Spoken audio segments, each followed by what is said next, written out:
welcome to a new video. But before we get into the video, I would like to take a moment to thank my channel members whose names are appearing on screen now. From next month I will have a new intro. I will film some new footage of the dogs and the cats in their new environment. Just bear with me, I just need to get some footage together. However, if you wish to become a channel member and support the channel, you can do so by clicking the link in the description. The first tier will get your name on screen at the beginning of reaction videos. The second tier will get your name on screen. Plus you will have access to bi-weekly members only live streams, and the third tier will get you both of those things, as well as a members only video on the weeks where there is no live stream. These videos are usually life updates or get ready with me videos, sometimes they're cooking videos. It's a bit of everything really. You don't have to become a member, you can also support the channel by sending a super thanks or by simply liking, commenting and subscribing. Now that that is out of the way, let's get into the video. Hey guys, what's up and welcome back to the channel. My name is Ilona. I'm also known as Chikara Transformations. I'm an online health and fitness coach and I'm also a bodybuilder. If you're curious to see what that journey is like, then be sure to check out my vlogs. I have many different vlog series. I do all kinds of stuff there. Just day-to-day life, doing things out and about, cooking, training, what I eat in the days, just little snippets of my life. If you want to be part of the Phoenix Rising, that will start on the 17th of October, which is my 8-week transformation program, which is basically a semi-bespoke program where there is an option for accountability check-ins that I will do. The email is in the description box down below, so send me an email for more information and I will get that out to you. For accountability, there is a limited spaces because I do the check-ins myself, so you know there's only so much I can handle, as well as doing YouTube and all of that. So we are indeed going to be looking at some TikToks because you guys seem to like them and they're quite fun for me because there is a lot of content out there. So let's start with a favorite of ours, our girl Tess Holliday, and go from there, shall we? So I don't know where I left off with her, but I think this looks like a potentially a good one. Let's just get into it, shall we? Listen, I know that I am not a rocket scientist. I am merely a model, but it is fucked up that people that experience menstruation have to be expected to still carry on in daily life like it doesn't feel like somebody is sticking their giant arm up through your cooter, and not in a good way, and twist. So I'm quite lucky in that, like, I've never had a lot of period pains or period cramps. In this is even before I started doing bodybuilding. Like, it's never really been a problem for me. But I know that some women do really have crippling pains when it comes to their period. And the best thing, sometimes people ask me what to do around your period. The best thing you can do to try and minimize bloating and the pain that comes from the inflammation. I mean, it's going to happen, obviously, but what you can do is try and minimize your sodium intake to manage the bloating. Try and maybe take some dandelion root because that will also help dispel some water retention, and don't eat any processed foods and in particular sugars because that ups the inflammation. So if you are, which is hard because obviously around your period you get cravings, but if there is something you struggle with, just try and drink more water, try and cut back on sodium, hello, come on kitty. Try and minimize your processed food intake for sure, and try and cut back on processed sugars. Just try and eat more complex carbohydrates and it might help a little. Twisting it around and pulling out all your organs, and then blood's just everywhere, and you're just expected to go around looking like this, just functioning, not thinking about every 2 seconds whether or not you're going to shit yourself or whether or not you're bleeding all over the place. I think it's absolutely ridiculous, and I know, and we've said it again, and I'm going to say it right now, that if men had to experience this, my God, we would have public holidays, things would be shut down, resources, tampons, cups, all that shit would be free. I guess I'm with this being messing, eh? I don't know if it will be any different for men if they experience it or not. I know that like men do. It's funny because men, when they have like serious issues, like serious real pains, they handle them like champs. But when it's something small, it's like the worst thing in the world. Well, just another morning waking up hot, fat, mentally ill, too emotionally available, and constantly making bad decisions. How about you? It's like none of those things are really anything to be proud of though, isn't it? I mean, like, she's obviously very confident, which is like good for her.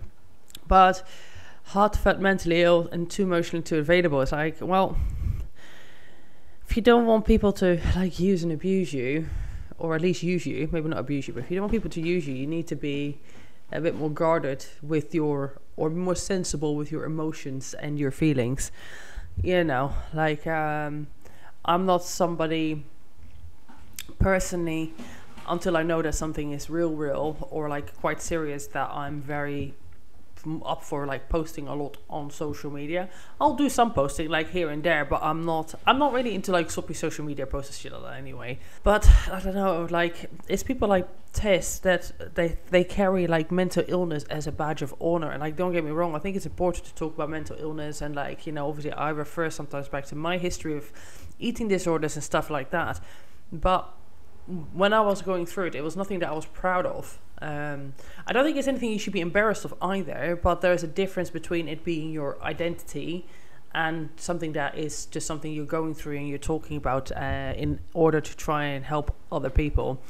And it's like, it's her identity to be mentally ill. It's like, it's not really anything to be proud of. I don't know. And it's probably a lot of it can be fixed if you're, you know, medicated and take care of your physical health properly. Okay. I knew I smelt a conservative. Okay. I knew I smelt a conservative. I mean, I do think she is beautiful, but she is definitely a narcissist. So, yeah.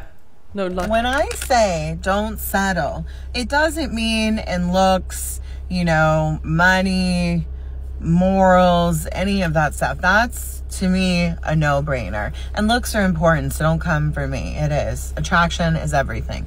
However, it's also in like your personal interests. Like, my ex would make fun of me all the time for the stuff that I was into. For example, I was just rocking out to some Christian screamo. Fun fact, for those of you that followed me a long time, you know this, my older son's middle name is Emery, after the Christian screamo band Emery, and I don't give a fuck. I still love them. Bowie was born on 666.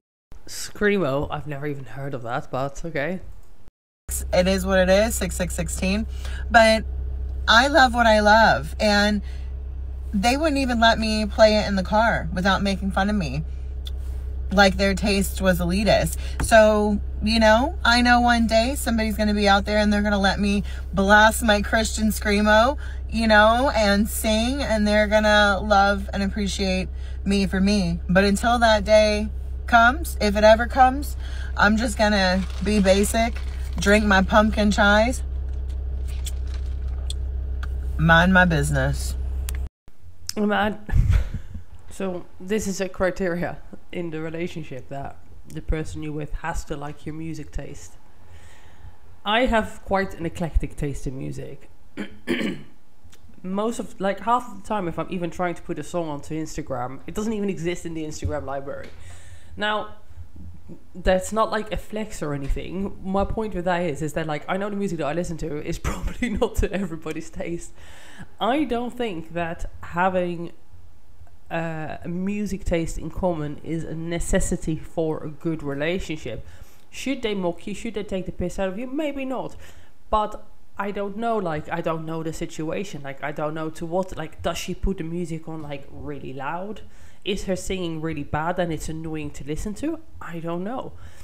You know, it just seems that commenting on a criteria, making a comment that the criteria for a good relationship is that your partner has to be accepting of your taste in music. I don't know, like, out of all the things, that's probably not an important one. I'll say that though. If somebody doesn't have a taste in music, as in, like, if somebody just listens to radio music, I don't think I could be with somebody like that. Like, I do think, like, music is something that defines you as a person, and people that have no taste or no type of music, they just listen to whatever the mainstream is. And I'm not to say that there's no good mainstream bangers, because there is, but most people get they have an emotional connection to music. So, you know, for example, if I'm going on long drives, I'm not going to sit there and listen to like trap metal.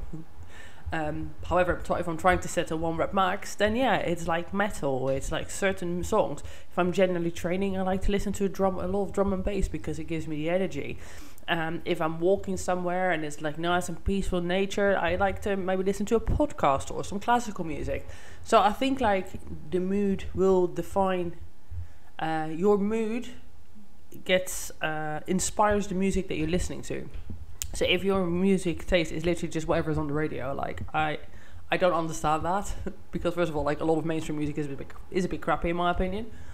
But still, if I'm with somebody and they've just listened to mainstream music, it's like, okay, if everything else is good about them, then I would accept that. I would accept that.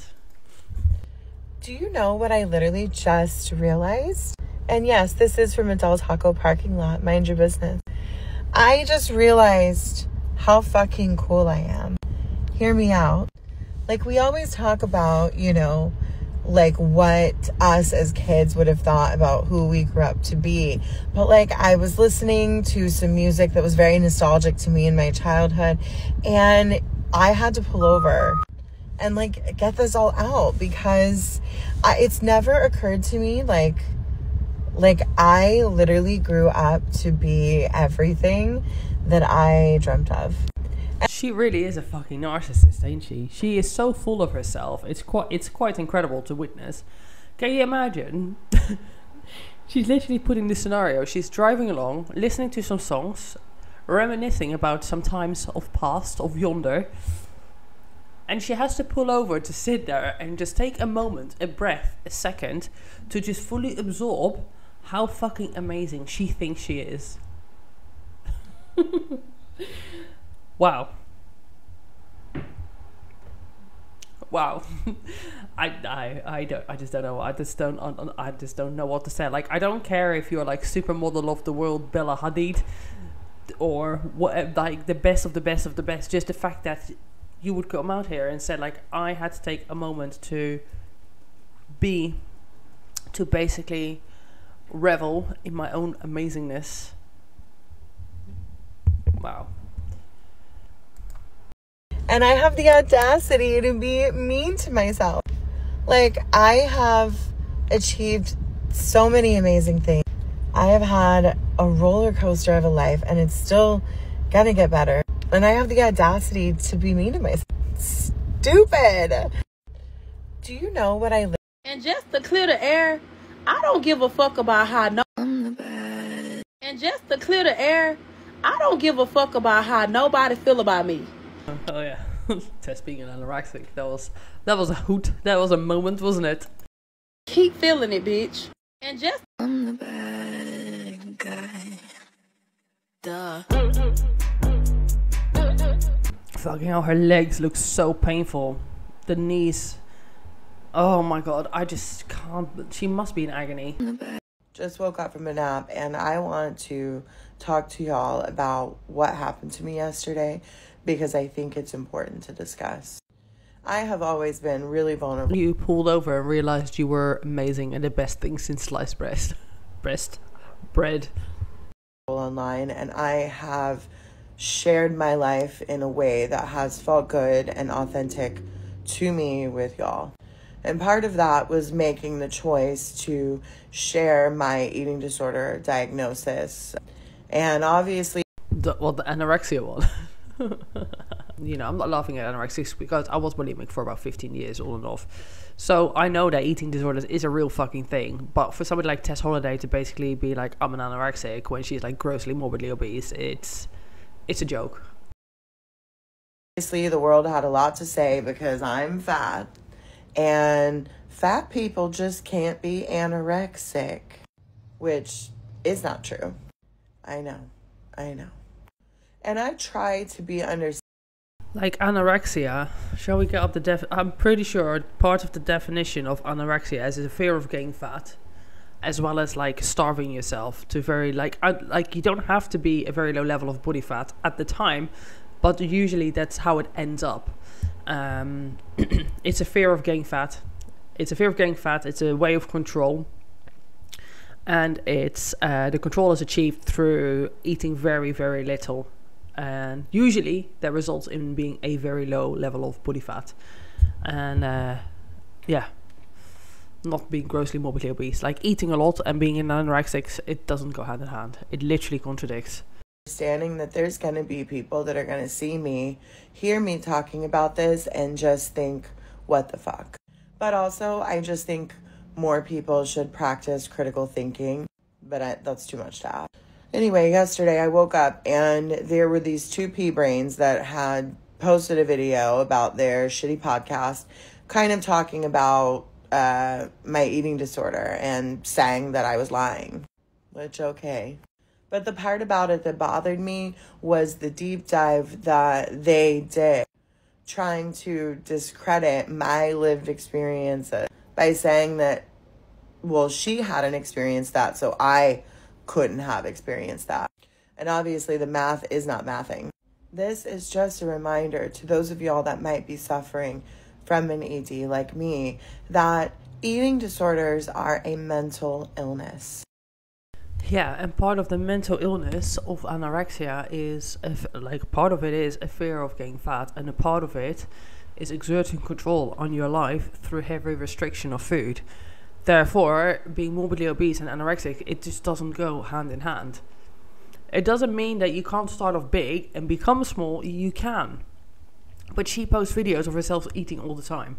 And that's just not, it's just not really what an anorexic does. Unless I'm grossly mistaken on the terms. Shall we look actually? Hold on. Alright, this is from the Mayo Clinic. And the Mayo Clinic is basically saying anorexia nervosa, often simply called anorexia, is an eating disorder characterized by abnormally low body weight and an intense fear of gaining weight and a distorted perception of weight. People with anorexia place a value on controlling their weight and shape, using extreme efforts that tend to significantly interfere with their lives.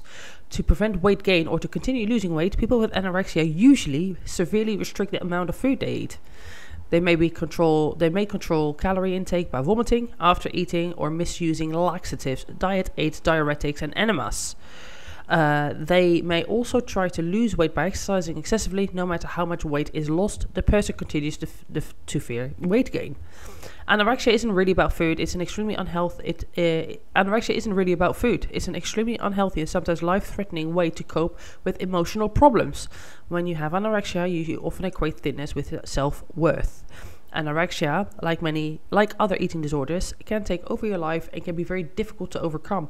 But with treatment, you can gain a better sense of who you are and return to healthier eating habits and reverse some serious complications. So yeah, I'm sorry, but I do question the anorexia from a woman that openly eats all the time and is very proud of her obese body and that refuses to lose weight and in fact is gaining weight. Doesn't go hand in hand with anorexia.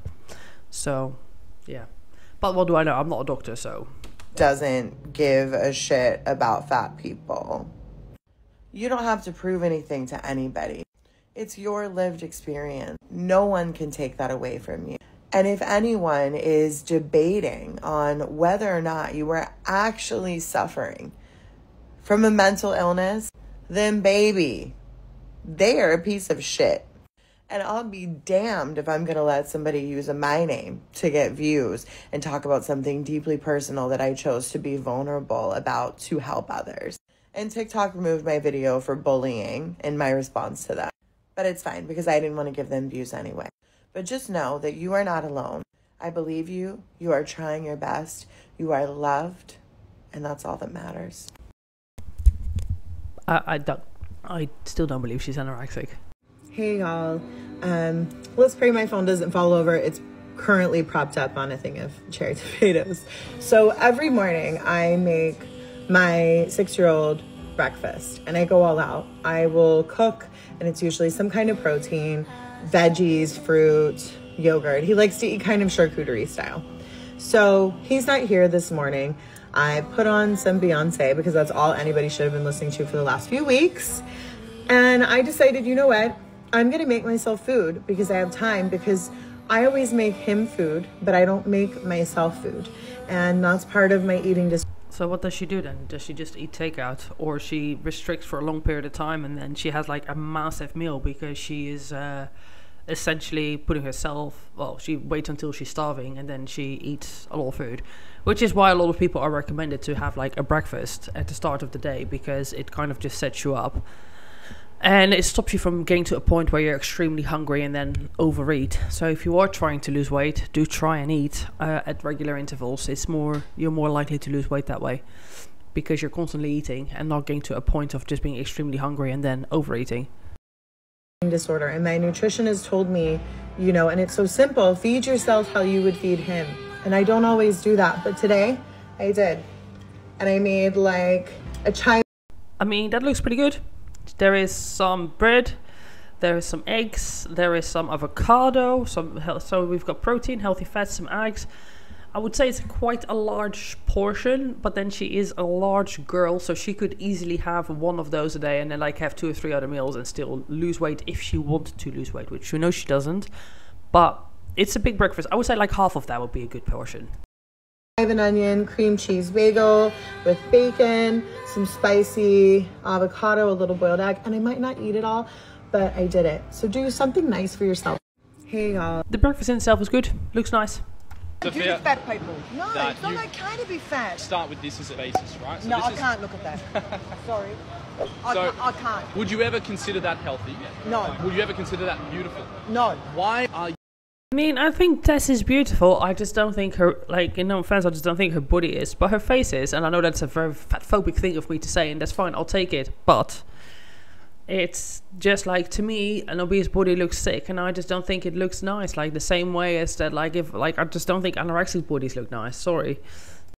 Are young people being told that beauty is just a social construct and that you can be... That's bullshit. Too skinny is ugly. So many people are willing to say that. But it's the truth. For the skinniness. No. But they're not willing to say it no, for the and I can't do fat people. Do you want a fat person waddling? They can't walk because their thighs are so big. It's not healthy and it doesn't look good. Maybe I'm politically incorrect. I don't give a shit. What would you say is body positivity done right? Eat healthy, not too much sugar. Everything in moderation, apart from sex. I mean, she's kind of right there, isn't it? You can't have too much sex. There's no such thing. As long as you practice it safely. But yeah. Someone tells a fat person to lose weight. You aren't starving on 800 calories if you're overweight. It's not dangerous. Being morbidly obese is dangerous. Trigger warning, I'm going to be talking about these. Like a lot of people, you probably mistakenly think that someone with an ED needs to look emaciated. They need to be at a very low weight. Disagree. I think it's very obvious that somebody like Tess Holliday or Amberlynn Reid has an eating disorder. You don't get to be a certain size, whether that's very malnourished or very morbidly obese, without some underlying mental health issues. You're coping with food, whether that is restricting or overeating, obviously. Like, it's clear. Nobody chooses to be that extreme just for funsies. I don't believe it. Since you seem to be uneducated on the subject, let me tell you about something called atypical anorexia. This is a diagnosis that someone can get if they meet all the other criteria for anorexia nervosa, but remain at what appears to be a normal weight range. How would this... Tess is not a normal weight range. There is like normal here. So it's like so there's normal. Anorexic. Tess Holliday is out of the screen. Alright? She is not a normal, even remotely, weight range. This happen? Well, say someone weighs 250 pounds. Are they anorexic? You say no. 250 pounds is not a healthy, normal weight for any woman. I don't give a fuck. Like, unless you're, like, extremely tall, 250 pounds is heavy. That's like 100, 110, 120 kilos. That's heavy. And considering the average female is like 5'4", 5'6", something like that. I'm sorry, but if you're 250 pounds, you're overweight. You're morbidly obese. You're not overweight, you are morbidly obese. Probably class 2 or class 3. So that's not normal. Maybe it is normal now because it's like the average in terms of like what's normal in America. Obviously, this is where these people are, assumingly. I think she's Canadian, actually, Tess. But like the West, shall we say. But being over 100 kilos as a woman is not normal. No. What if I tell you that they started at 350 pounds and they've only been eating 800 calories a day or less for months on end, which is far less than their body needs, and they've lost 100 pounds in a concerningly short amount of time? Based on their trajectory of weight loss and their restrictive behaviors, they're severely malnourished. Yeah, he's right in what he's saying. I do agree with that. If you are losing a lot of weight rapidly through heavy restriction, then technically I suppose there could be anorexia at play there, because the fear of fat and gaining weight is still there. Their control of food is still there. However, Tess is not losing weight, nor is she trying to lose weight, nor is she afraid of being fat, nor is she afraid of being fat, nor is she afraid of eating. She eats all kinds of food all the time. So yes, what he's saying is right. You can become an anorexic at a morbidly obese when you are morbidly obese. Doesn't apply to Tess though. Combine that with an intense fear of weight gain, significant body image disturbance issues, and you've got a pretty clear diagnosis. But you want to say that's not dangerous? Eating disorders can happen to a person at any weight. And while being obese can increase your risk of health issues, EDs turn risk into reality, and in my opinion, can be far more dangerous. I agree with what he's saying. It just doesn't apply to Tess. Anyway, on that note, I'm gonna go, because I need to get ready to walk my doggo and then go to the gym to do my cardio because it's a rest day. And then my mom will be coming. So I have to do some cleaning in here, get some food shopping and all of that. So whenever you see this, which will probably be not on the day that I film this, keep an eye out for some air fryer recipes, because now I'm not prepping anymore. It means that I can get creative in the kitchen. And TikTok, I'm getting into it, guys. Expect videos from me. They're trying out recipes. Some will be healthy, some will be healthy-ish. I'm definitely going to be making a healthy banitsa, or attempt to make a healthy banitsa this weekend. So that might be one of the first videos going up, because I'm super excited, as you can tell. If you don't know what banitsa is, guys, I live in Bulgaria. Banitsa is basically a cheese pastry with yogurt and eggs, and it's heaven. It's pastry and fat and dairy, and it's amazing, and I love it. But it's unhealthy, so I'm gonna try and make it maybe a bit more high protein and a little bit less fat. We'll see how that goes. Might not taste quite the same, but it could be a good alternative. On that note, insert a pastry emoji, comment, like, subscribe, dislike the video if you disliked it. Let me know down below why, and I will see you in the next video. Bye, guys.